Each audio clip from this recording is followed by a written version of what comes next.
Former Finance Minister and Reserve Bank Governor Tito Mboweni will be buried in his hometown in Tzaneen in Limpopo today. He passed away a week ago at the age of 65. Our reporter, as I've mentioned, covering the funeral is Samkele Maseko, and we cross to him right now. A very good morning to you again, Samkele. Just take us through what's currently happening where you are.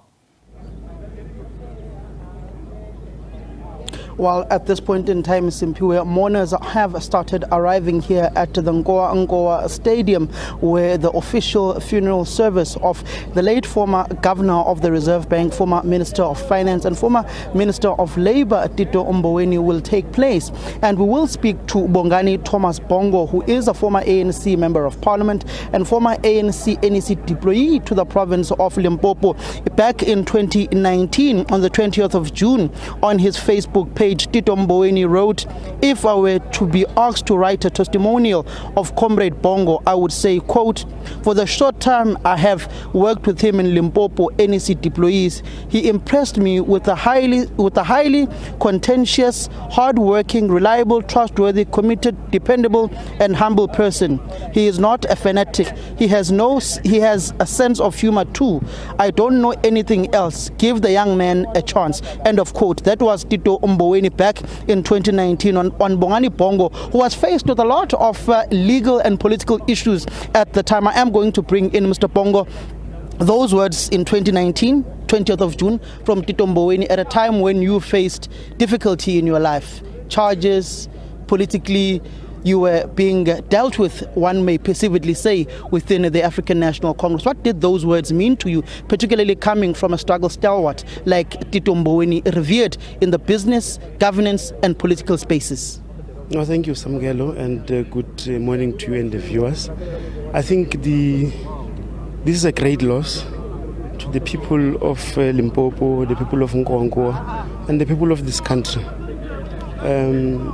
During the time we are mentioning, I think he came to generally my rescue in terms of giving a perspective on a kind of person exactly I am, and he pleaded with the nation that I was actually not guilty of anything which was presented to me, and finally courts themselves, they also agreed with his assertion that I had nothing to do with whatever was raised against me. When you look at the lives and times of Tito Mboweni, what were your fondest memories of him, particularly having worked with him in the election campaign in 2019? I think this is a rare breed of what the ANC has produced over time. I think he himself was not a fanatic. He's a man of integrity par excellence. I think we'll remember him for the integrity that he represented both in the organization. You'll note that he's one of the few comrades who was never even alleged to be corrupt. So we'll remember those kind of things, and we'll encourage future generation to live like him. I think the last days before he passed on, there are two issues that he raised with me. One was that Bongo, we need to continue that to fight that there be a state bank so that we can assist SMMEs who are getting jobs from government. And then second to that is that he's going to donate his entire library to the University of Limpopo. So those are the things that we spoke about just a few days before the demise.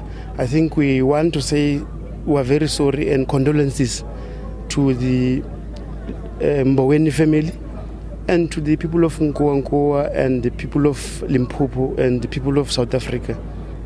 Thank you very much, Mr. Thomas Bongo. That is Thomas Bongo, former ANC Member of Parliament and former ANC NEC member. I'm going to bring in Mr. William Baloyi, Chief Director of Communications at GCIS. Mr. Baloyi, just the government program. You are also from these areas of Tzaneen. I'm going to start off on the cultural aspect, Mr. Baloyi.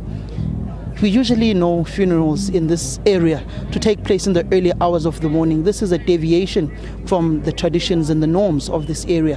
What does that say about the stature of the man, Titus Mboweni? Thank you very much, Samkele. I think one that we have to start with is that you are having a village boy who grew up in Sasekani, who then later on become to be called the Duke of Makgoba's Kloof, which is an elite area. Then he became the minister, the very first Minister of Labour, Minister of Finance, and also the Reserve Bank Governor. Obviously, that has put stature to this community, to this area, but also motivation to others that this, if you work hard and you have commitment, this will reach, it will take you to greater heights. But what you have just mentioned, let me indicate, for example, last night as we were doing preparations, ordinary members of the community came here to say, though it is a state official funeral, we want to see how we can help, because that is the nature of the community and how he interacted with them. So, but secondly, as you have indicated, we normally do our burials in the morning, but this time, because of the stature of this man, all the communities, including of course the family, agreed that his stature will deserve to be given the respect and the send-off that he deserves. Hence, there is that acceptance to say whether the funeral will take 2 hours, 3 hours during the day, we will allow that. And I think you will see the numbers that will be coming, as most of them are already outside, who want to come and say their farewell to this stature. This was a great man. Thank you very much, Mr. William Baloyi.